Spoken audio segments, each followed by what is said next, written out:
전하. 자라. 오늘은 또 어떤 인물을 설명해 주시죠? 이병헌이라고요. 그 광해. 맞습니다. 이 광해 하면은 우리 수능에서 가장 많이 나오는 대동법. 네. 우리가 언제 시장 경제가 있었었고 시장 기능이 언제 있었었느냐. 그렇죠.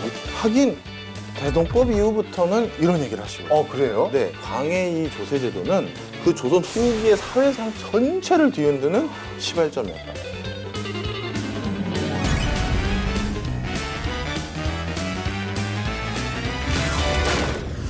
네, 안녕하십니까. 한국사 속에 숨겨진 경제학자들. 저는 그 한국사, 그 속에 숨겨있는 그 한국사를 가르치고 있는 최태성입니다. 안녕하세요. 한국사 속에 숨겨진 말을 잊고 했어요. 괜찮습니다. 한국사 속에 숨겨져 있는 경제학자, 그 속에 숨겨져 있는 경제 원리를 담고 있는 박정우입니다. 네, 아유, 또 이렇게 복장을 또 이렇게 네. 멋지게 입고 나오시니까 이렇게 버벅버벅 되시네. 어떠세요? 근데 되게 멋있어요. 네, 옷들이 좋네요, 아주. 전하. 자라. 자, 오늘 네. 우리가 이렇게 그 한국사 속에 숨겨진 경제학자들을 지금 보고 있잖아요. 네, 그렇습니다. 제가 맨 처음에는 경제학자들이래 가지고 진짜 경제학자들을 이렇게 찾아오시는 줄 알았어요. 그냥 예. 상징적인 단어입니다. 그러니까, 예, 예. 그냥 경제학적인 어떤 지혜를 그러니까요. 발휘하신 분들을 저희가 예. 그냥 상징적으로 경제학자다 이렇게 불러드린 거죠. 그러니까요. 네. 그래서 좀 이색적인 어떤 그런 접근이다라는 네, 그런 네. 생각이 들거든요. 오늘은 또 어떤 인물을 또 경제학자와 연결해서 설명해 주실 건가요? 제가 참 좋아하는 분이에요. 누구? 이병헌이라고요. 이병헌 씨요? 바로 이병헌 배우가 네. 출연하셨던 영화의 주인공. 예전에 그 광해. 맞습니다. 그럼 네. 광해군을 지금 오늘 모델이 하시는 거예요? 오늘은 광해군 말씀을 해보려고. 할 얘기 너무 많은데? 사실 오늘은 저보다 우리 선생님이 더 많지 않을까요? 네, 뭐 사실 뭐 광해 정치편 얘기하면 뭐 지금 한도 끝도 그럼요. 없고요. 네. 지금 경제학자로서의 광해군 말씀하시는 네, 거죠? 네. 어떤 키워드를 갖고 이 광해에 대해서 한번 이야기를 하실 건가요? 역시 광해하면은 우리 수능에서 가장 많이 나오는 조세제도. 대동법. 네, 맞습니다. 대동법 말씀을 드려야죠. 대동법. 네, 대동법이라는 그 제도가 네. 당시에 어떠한 상황 속에서 태동이 됐으며 네. 그것이 뒤에 어떠한 사회 발전을 이어졌는지, 즉 조세 제도의 네. 어떤 내용과 그것이 우리 사회에 미치는 영향 이런 것들에 대해서 말씀을 나눠볼까 합니다. 굉장히 근데 예민할 수 있는 그런 부분이 세금이라서. 그렇긴 하죠. 네. 저희 많은 분들이 세금하면 당연히 예민할 수밖에 없죠. 그러니까요. 세금 어떠세요? 많이 내세요? 세금이요? 이렇습니다는 거죠. 증세, 감세 뭐 이런 이야기 나오겠습니다 오늘. 네, 그렇습니다. 네, 알겠습니다. 자, 오늘 이러한 어떤 그 포인트를 가지고요, 네. 키워드를 가지고요, 한번 지금부터 대동법 광해군 시작해 보도록 하겠습니다.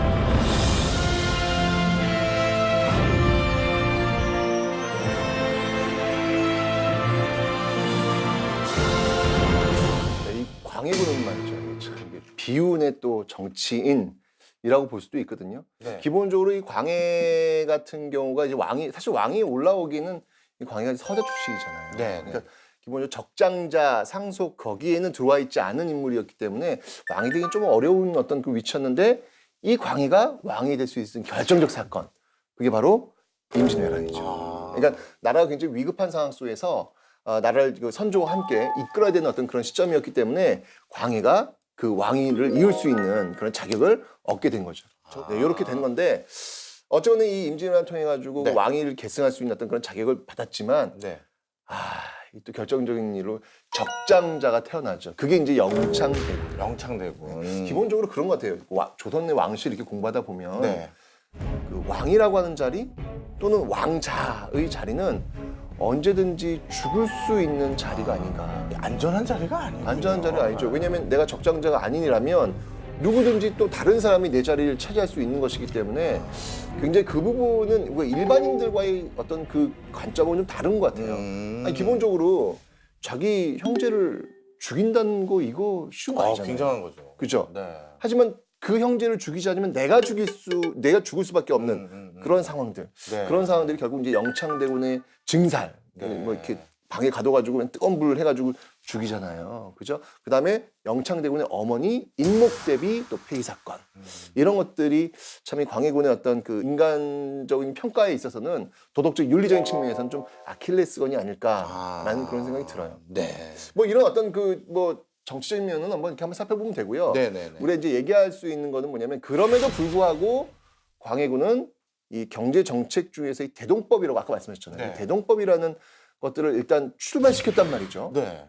그럼 이 대동법 이야기를 좀 들어봐야 될 것 같아요. 대동법 전에는 세금을 다양한 걸로 받은 걸로 제가 알고 있습니다. 이제 그 얘기 해야 되겠네요. 네. 그러니까 기본적으로 이제 농민들의 3대 의무, 조선시대 농민들 그 세금 내는 3대 의무가 뭐냐면 네. 전세, 공납, 역.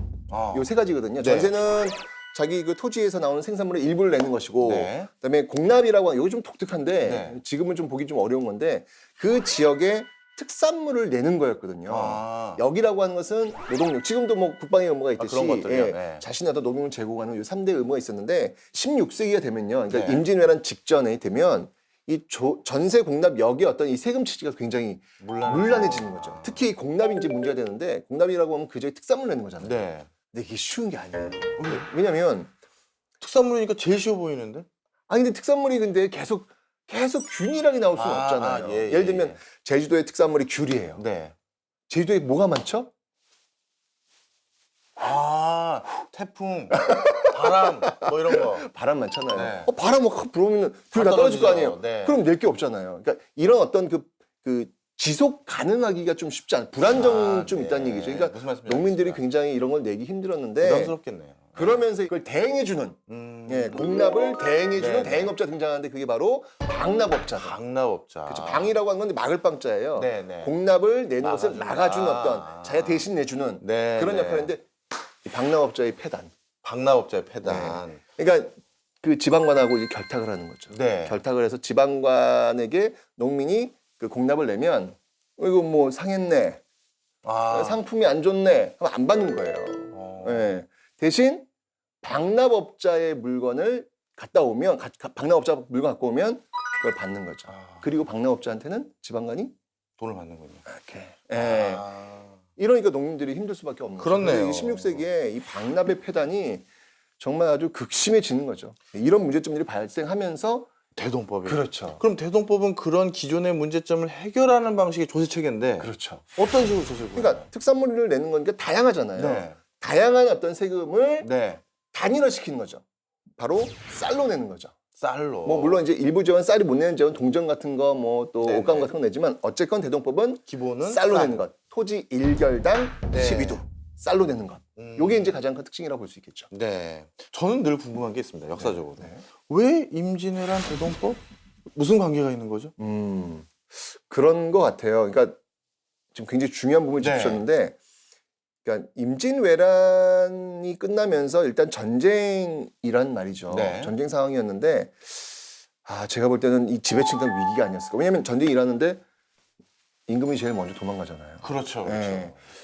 기본적으로 성리학이라고 하는 그 틀 속에서는 임금은 이 백성을 자식처럼 네. 아끼고 보호해줘야 되는 어떤 그런 의무가 있는데 네. 제일 먼저 도망갔단 말이에요. 아. 그러니까 딱 전쟁 끝났을 때 그 지배층들을 바라보는 어떤 그런 시선들이 좀 싸늘할 수밖에 없다. 네네네. 이런 상황 속에서 정권을 유지하려면 뭔가 양보해야 되는 어떤 그런 것들. 바로 그 부분에서 일단 실질적인 감세제도로서의 기능이 하나 있는 것입니다. 바로 감세로 나올 수 있나요? 어떤 측면에서 가능하죠? 이게? 일단 이걸 좀 기억을 해주시면 네. 좋을 것 같아요. 이제 우리가 조세라는 게 네. 실질세율이라는 게 있습니다. 개념이. 실질. 네.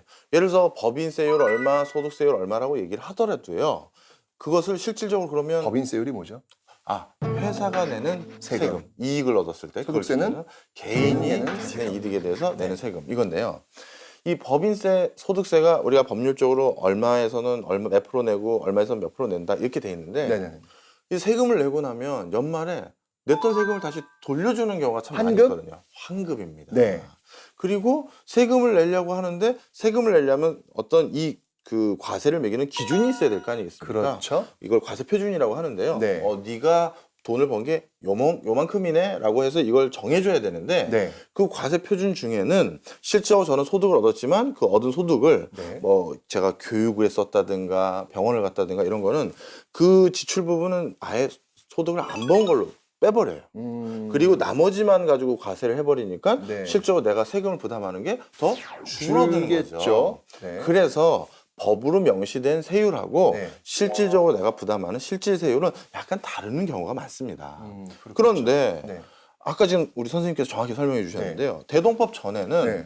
이렇게 다양한 방식으로 조세를 내고요. 네. 그것이 실질적으로 세금을 징수하는 과정에서 박납이니 이런 것들을 통해서 실질적인 부담이 더 높아졌던 게 사실이거든요. 그렇죠. 박람업체 횡포 뭐 이런 것들에 의해서. 그리고 뭐 여러 가지 조세 제도를 통한 뭐 여러 가지 시간, 비용 여러 가지 그런 것들이 있겠죠. 그런데 그것들을 간편화해서 대동법이고 쌀로만 그것도 무조건 12두 이렇게 일결당 12두 그런 어떻게 보면 딱 세율을 정해놓고서 이렇게 했다는 건 실질적 세금을 낮춰준 거예요. 박람업자의 횡포로부터 막아주고 여러 가지들. 그러니까 어떻게 보면 또 다른 형태로 자신의 그 재산적 손실이 유실될 수 있는 걸 막아준 부분들이 꽤 있는 것이죠. 지금 근데 연구님 말씀하신 거는 기층민의 입장에서 좀 말씀을 하신 것 같고요. 네. 왜냐면 1결당 12두였으니까 옛날에 그 기준은 뭐였냐면 집집마다 공납의 그 기준은 네. 집집마다 내는 거였거든요. 똑같이 내는 거였거든요. 아, 그런데 지금 이제 영훈님 말씀하신 것처럼 감세, 좀 세금을 깎아준 측면이 있다라고 하는 건 뭐냐면 기층민들. 왜냐면 내가 만약 토지가 없어. 공납에선 집집마다 내는 거니까 무조건 내가 토지가 있건 없건 세금을 내야 되는 거였지만 네. 지금 이 상황 속에 내가 토지가 없어. 네. 그러면은 세금을 낼 필요가 없는 거잖아요. 받는 거네요. 그러니까 그런 측면에서 지금 감세라는 말씀이시죠. 그것도 감세죠, 당연히. 네, 그런데 좀 거꾸로 보면 네. 토지를 많이 가진 사람들의 네. 입장에서는 감세가 아니겠죠. 왜냐하면 공납에서는 집집마다 똑같이 내는 거였는데 그때는 토지가 많건 적건 똑같이 내는 거였는데 이 지금은? 대동법이 시행되면은 1결당 12두기 때문에 내가 토지가 많다. 그러면 세금도 많이 내야 되는 거죠. 이 경우는 그럼 그렇게 설명하는 게 낫겠네요. 대동법은 감세다라고 하는 게 아니라 네. 누구에겐 증세고 누구에겐 감세다. 이렇게 얘기하는 게 가장 정확한 토지 얘기거든요. 많이 가진 사람들한테는 증세요. 그렇네요. 토지 적게 가진 사람들은 감세가 된다. 네. 이렇게 이제 접근하시는 말씀이시죠. 맞습니다.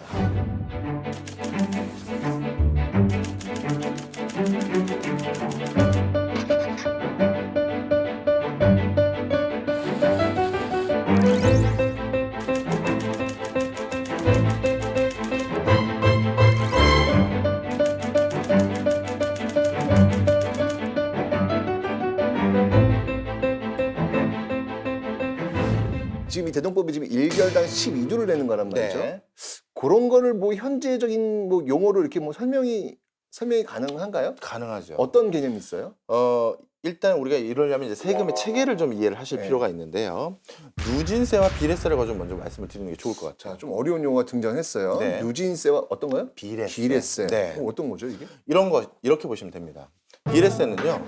네. 재산이 뭐 예를 들어서 연봉이 3천만 원인 사람도 세금을 10% 내면 연봉이 1억인 사람도 10% 내고 네. 연봉이 3억인 사람, 10억인 사람도 10% 똑같이 내는 거예요. 똑같은 비율로? 네. 그걸 비례세라고 하는 네. 거예요? 같은 비율로 세금을 부여하는 징수 방식이 네. 비례세인데 잠시만요. 그러면 비례세라면 지금은 어떤 게 있을까요? 우리가 물품에 부과되는 여러 가지 세금들이 있습니다. 부가가치세?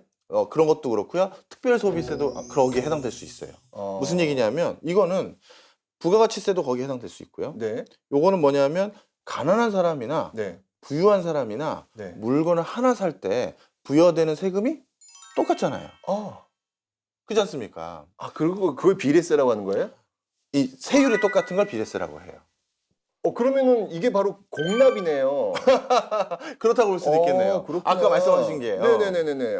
왜냐면 집집마다 똑같이 내는 거니까. 그렇죠. 그런데 네. 누진세는 어떻게 되느냐? 자, 우리가 연봉이 1,000만 원인 사람하고 1억인 사람하고 10억인 사람이 똑같이 세금 내면 안 되죠. 안 되죠. 그렇죠, 그렇죠. 10억이 낸 사람은 예를 들어서 저 소득의 뭐 40%를 낸다든가 네. 30%를 그렇죠, 낸다든가 그렇죠. 뭐 이렇게 더 많이 내야 돼도 그렇죠, 그렇죠. 괜찮잖아요, 그렇죠, 사실. 그렇죠. 이처럼 소득 구간이 올라갈수록 더 많은 비율로 세금을 징수하는 것들을 일종의 누진세라고 합니다. 그걸 누진세라고 네. 하는군요. 자, 1결당 12도. 네. 이건 그럼 누진세냐 비례세냐? 이게 헷갈릴 수 있는데 좀 그렇게 좀 어떤- 애매하긴 하네요. 어떤 거 왜냐면 같으세요? 왜냐하면 이게 1결당 12도라고 하는 건 정해져 있는 기준이기 때문에 네. 이걸 누진세라고 보기엔 좀 살짝 저도 좀 헷갈리는데요. 정확히 말씀하신 거예요. 누진세는 아닙니다. 아 그죠? 네. 제가 지금 갑자기 이거 뭐지 지금 했는데 네. 누진세는 아닌 것 같아요. 저도. 왜냐하면요. 1개월 가지고 있는 사람 12도 내죠. 네. 그럼 10개월 가지고 있는 사람 120도 내잖아요. 그러니까요. 예. 이러면 이거 일종의 똑같은 세율이 매겨지는 그렇죠, 비례세에 그렇죠. 해당되는 네네네네. 거죠. 근데 누진세는 그렇게 되면 안 되죠. 1개월에는 12도를 징수했지만 10개월에는 10개월에는 뭐 150도나 그렇겠네요. 그러니까 네, 120도 그렇지. 이상은 그래야 누진세가 되는 거죠. 그렇게 되는 것이죠. 이해됐어요. 네. 근데 당시 그 우리의 이제 전통 역사를 보면요. 네. 이게 선진적인 누진세 기법을 도용했던 것들은 사실 많지는 않아요. 그러기엔 쉽지가 않습니다. 이 누진세는 어떻게 보면 세계대전 이후에 지금의 우리가 누진세라고 정확하게 지칭할 수 있는 형태는 그때 목격이 될 수가 있고요. 이 당시에는 그런 누진세보다도 어떻게 보면 세율을 좀 조정함으로써 뭐 우리 백성들을 좀 부담을 덜어준다든가 아니면 양반들의 그 부담을 더 늘린다든가 이런 것들이 가능하고요. 아까 광해는 네. 그 조세를 부과하는 근거, 네. 그 근거를 바로 토지로 잡았기 때문에 그렇죠. 토지. 바로 그 근거를 통해서 어떻게 보면 네. 돈을 많이 가지고 있는 그 양반 계층에게 네. 더 많은 징수를 하지 않았나 이런 해안을 보이지 않았나 이렇게 생각할 수 있어요. 아니 그거죠. 왜냐면 1결당 12도니까 많이 가진 사람이 더 많이 내도록 하는 것, 그러니까 많이 가진 사람들이 저항했던 것이고, 그러니까 100년이라는 시간이 걸린 거죠. 이게요 과세 근거의 원칙이라는 게 있습니다. 네. 요거랑 또 매우 같이. 과세 근거의 원칙. 자, 이것도 뭐가 좀 있죠? 설명을 드려볼게요. 네. 원래 아까도 말씀드렸듯이 어떤 세금을 통해서 우리가 네. 기대하는 목적 중에 하나는 국가의 재원을 확보하는 것도 있지만 균등한 소득 분배를 좀 조정하는 네. 이런 것들도 기능이 있거든요. 네.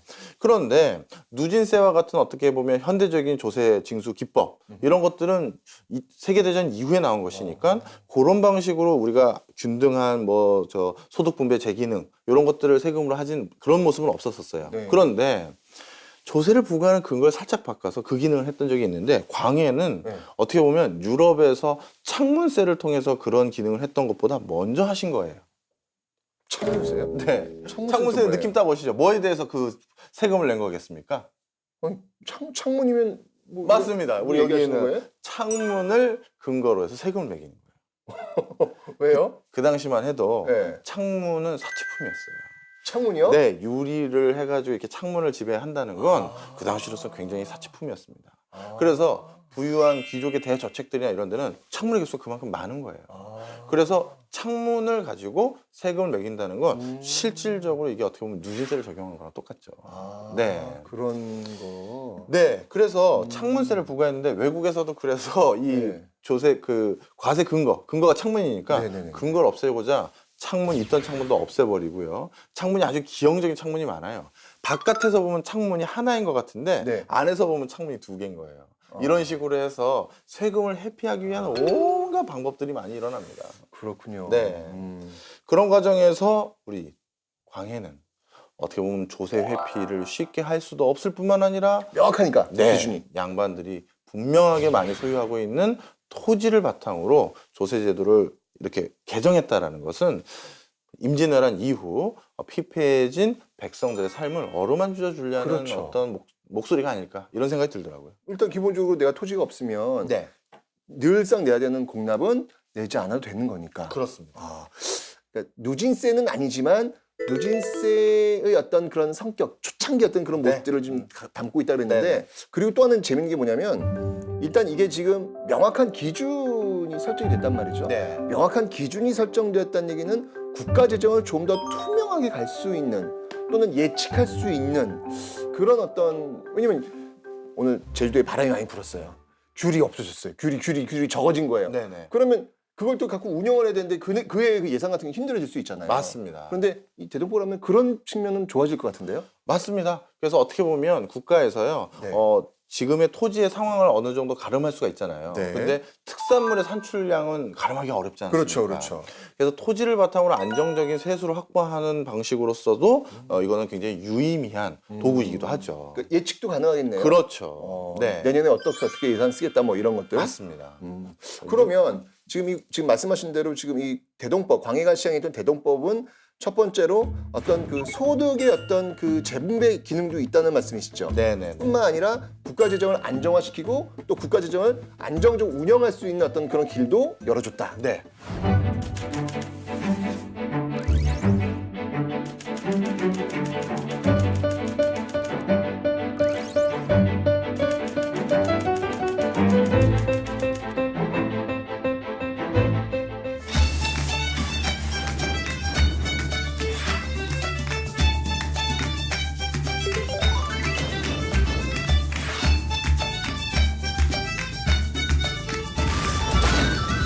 근데 또 한편으로 우리가 또 수업 시간에 잘 다룬 게 뭐냐면 이 광해의 어떤 이 대동법 시행이 그 사회에 어떤 또 많은 변화를 가져온단 말이죠. 그 중에 그렇죠. 하나가 뭐냐면 공인의 등장이거든요. 그러니까 원래 옛날에는 그 특산물을 각 지역별로 특허 냈잖아요. 네. 근데 지금은 대동법 시행하면서 쌀로 낸단 말이죠. 네. 임금께서 쌀만 임금께서 쌀만 드시고 살 수는 없지 않습니까? 그죠? 그러니까 국가가 필요로 하는 것들을 이제 쌀을 갖고 사 와야 된단 말이죠. 구매해야죠. 그 구매하는 사람이 등장하는데 그걸 우리는 공인이다. 네. 그 공인이 등장이야말로 상품화폐 경제의 발달을 가져왔다. 즉 광해의 대동법은 바로 조선 후기 상품화폐 경제의 발달이라는 그런 결론을 내린다. 굉장히 중요하게 다루는데 이거 조금 더 경제적으로 좀 설명해 주시죠. 아주 중요한 말씀하셨어요. 네. 사실 저희 프로 처음 할 때도 말씀 한번 드렸습니다만 우리가 우리 역사 속에서 시장 경제, 경제관 이런 걸 끄집어내겠다라고 했었을 때 네.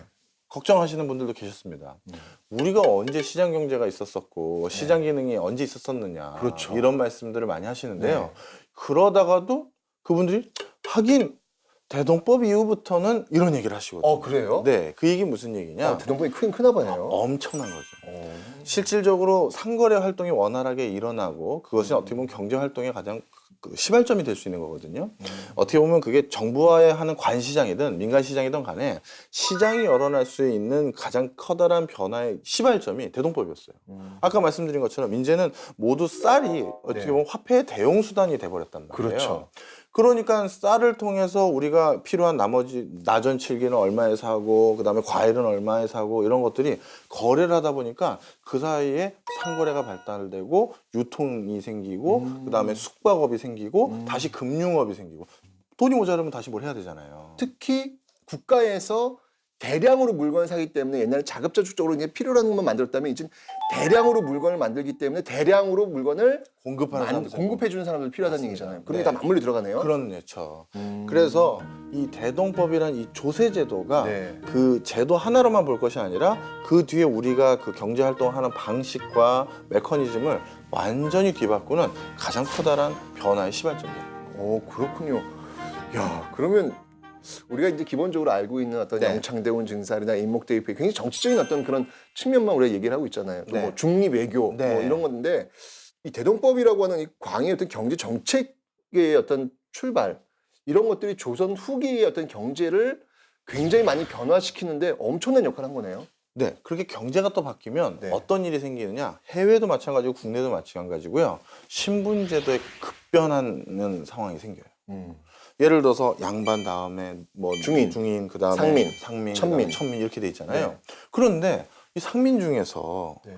양반 못지않게 떼돌아본 사람들이 생긴단 말이에요. 그럼 이 사람들이 이제 어떤 일이 생기느냐? 일단 첫째, 양반 그거 뭐 나도 사면 되는 거 아니야? 네. 그래가지고 신분제도가 흐트러지는 거죠. 마침 전쟁 끝나가지고 국가도 재정이 필요했거든요. 네. 그래서 이렇게 공명처 네. 해가지고 이렇게 양반직을 이렇게 파는 네. 그런 정책이 있었거든요. 네, 네. 맞물려 들어가는 거군요. 그런 걸 살 수 있는 구매력을 가진 사람이 있어야 그 정책이 그대로 그렇죠, 유의미할 그렇죠. 때 바로 이러한 상거래 활동 중에서 그런 거부들이 생기는 거죠. 그럼 거부들은 돈을 주고 자기가 이제 양반이 돼버리는 거예요. 그런데 외국에서도요, 유럽 역시도 마찬가지입니다. 네. 상호흡이 발달하는 산업혁명이나 이런 시절이 등장하면서 기업가가 생기고 회계사가 생기고 언론인이 생기고 새로운 신진계층들이 생겨요. 이 사람들은 귀족 별거 아니거든요. 자기도 만만한 이제 어떤 자금력이 있고 많이 또 식자층으로서 배운 것도 많고 네. 그러니까 신분제도가 흔들리면서 결국 그게 민주화까지 가는 거예요. 그리고 문화예술적으로는 다양한 문화예술의 새로운 소비자가 있으니까 새로운 문화예술의 향연들이 일어나는 거죠. 조선국의 특징이 뭐냐면 우리 시험에 제일 잘 나오는 게 뭐냐면 서민 문화의 성장이거든요. 창궐. 우리 그 신윤복하고 김홍도가 이쯤 되는 거 아닌가요? 그렇죠, 맞아요. 풍속화, 네, 조선 네, 후기. 네. 그럴 수 있었던 배경은 바로 이 광해의 대동법으로 출발했던 이 사회의 어떤 그 변화, 그렇죠. 그런 것들이 어떤 문화의 어떤 변화까지도 이끌어냈다라는 거. 예. 그다음에 우리 광해 그 영화에서 광해 옆에 항상 서 있는 사람 있잖아요. 네네네. 그 신하. 네. 누군지 아시잖아요. 허균, 그 사람이 뭐 만든? 홍길동전. 홍길동이 어떤 그 문학 작품이에요? 바로 서민들이나 이런 사람들에게 읽혀질 수 있는 내용들이 많잖아요. 그렇죠. 바로 대동법은요. 단순히 조세제도만을 광해가 네. 조세제도만 바꾼 게 아니라 광해의 이 조세제도는 그 조선 후기의 사회상 전체를 뒤흔드는 시발점이었다. 이게 광해의 무서움입니다. 엄청나네요. 네.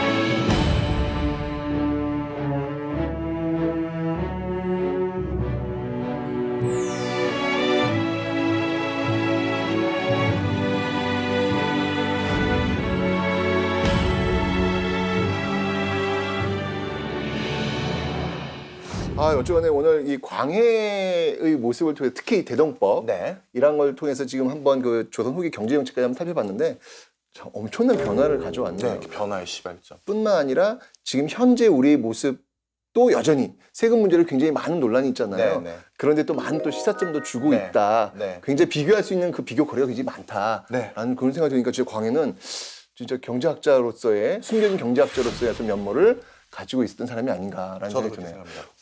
임진왜란 이후 그러니까요. 떨어졌던 구군을 다시 번성시켜서 서민의 문화예술까지도 참고를 할 수 있는 그러네요. 시발점을 이 조세제도 대동법이었던 광해 경제학자라고 얘기해도 부족함이 없죠. 자, 광해가 우리의 대통령이 되었습니다. 네. 자, 어떤 정책을 들고 올까요? 아까 말씀드린 것처럼 네.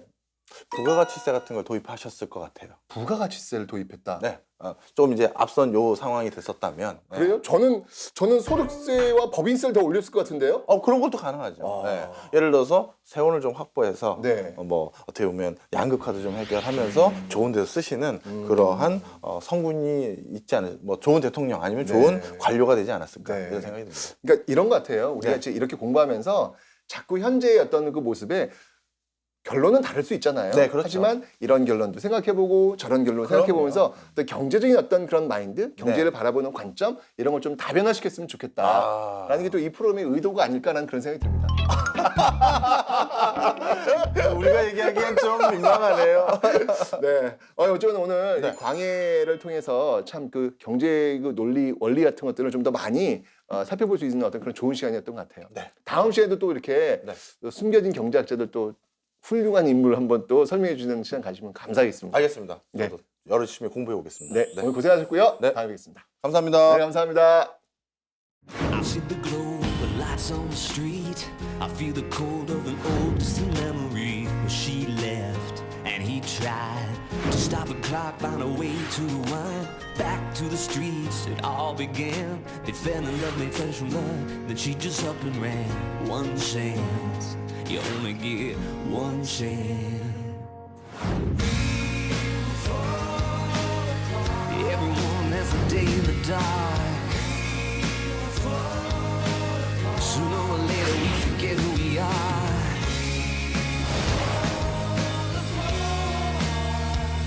It's only after the storm that you finally learn the shape of your heart. The shape of your heart.